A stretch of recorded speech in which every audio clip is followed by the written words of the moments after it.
사랑하는 성도 여러분, 오늘도 여러분의 모든 길 가운데 주님과 동행하시는 축복이 있기를 소망합니다.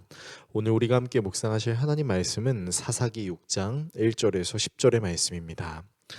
이스라엘 자손이 또 여호와의 목전에 악을 행하였으므로 여호와께서 7년 동안 그들을 미디안의 손에 넘겨주시니 미디안의 손이 이스라엘을 이긴지라.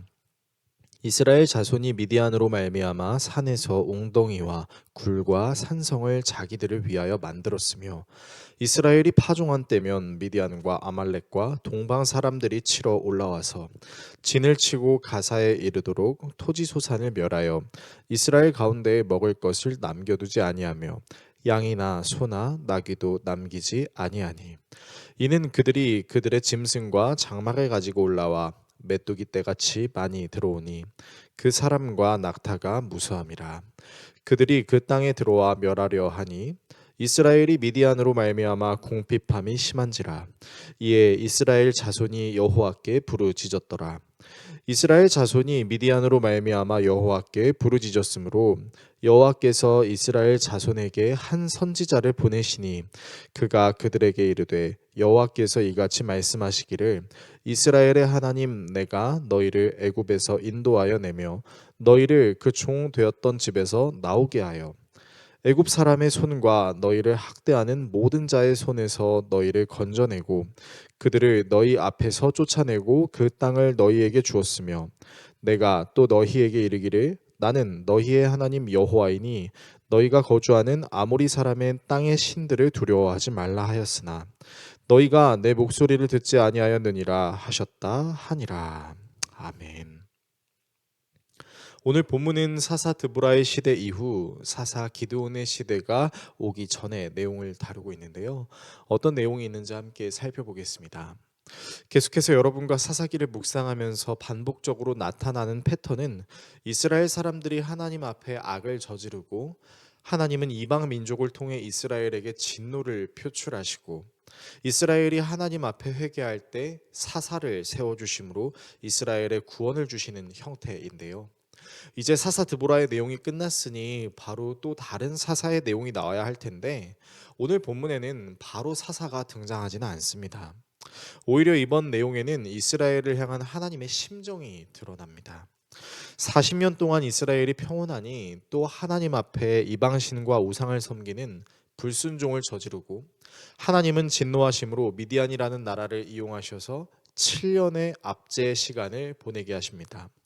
좀 더 살펴보고 싶은 것은 사사 드보라의 내용에서는 이스라엘이 가나안 왕 야빈의 압제에 시달린 기간이 20년이었다라는 정도의 내용에 불과했는데요. 20년의 반도 안 되는 미디안의 7년의 압제의 기간에는 미디안이 이스라엘을 어떻게 괴롭혔는지에 대한 내용이 좀 더 세부적으로 기록되어 있습니다.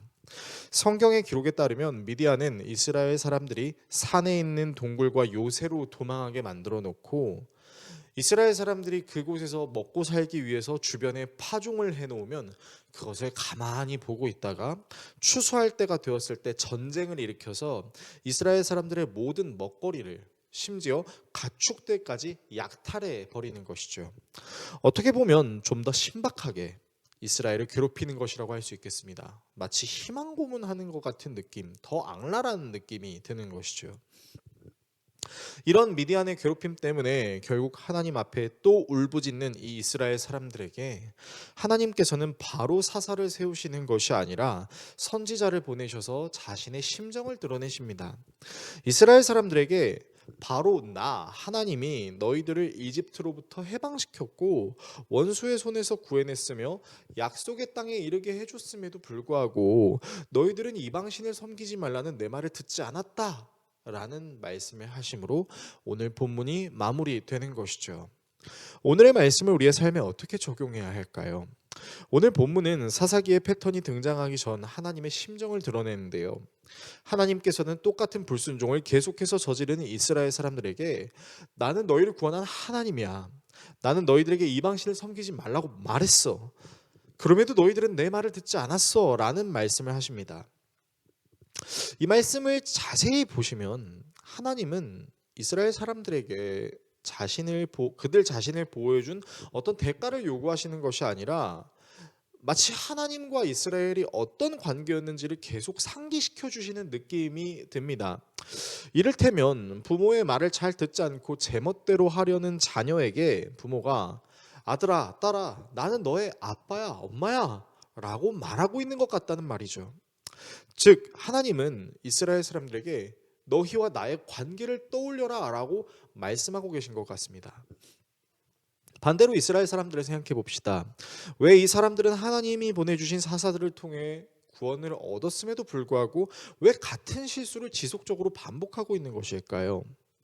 어쩌면 이스라엘 사람들에게 있어 중요한 것은 하나님과의 관계가 아니라 하나님을 통해 얻을 수 있는 것 아니었을까요?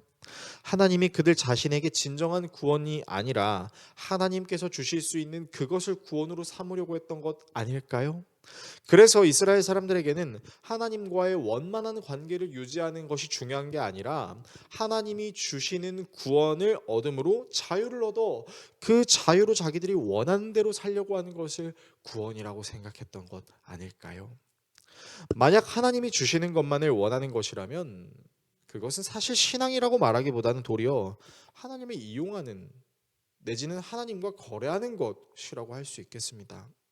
이런 이스라엘의 모습은 어쩌면 오늘을 사는 우리에게도 동일하게 일어날 수 있을 것입니다. 하나님과의 관계를 중요시 여기는 것이 아니라 하나님이 주시는 그것을 중요하게 여기는 모습 말이죠. 우리의 신앙이 하나님이 주시는 것에 구원이 있다라고 믿는 것이 아닌 하나님과의 관계에 구원이 있음을 믿을 수 있는 신앙이 될 수 있기를 예수 그리스도의 이름으로 축원합니다. 기도하겠습니다. 우리를 사랑하시는 하나님, 중요한 건 하나님이 주시는 것을 넘어 우리에게 모든 것을 주실 수 있는 하나님과의 관계임을 기억합니다. 가장 중요한 하나님과의 관계를 날마다 돌이키며 오늘도 나와 함께 하시는 주님을 온전히 신뢰하는 우리들의 생활 신앙이 되게 하여 주십시오. 예수 그리스도의 이름으로 기도합니다. 아멘.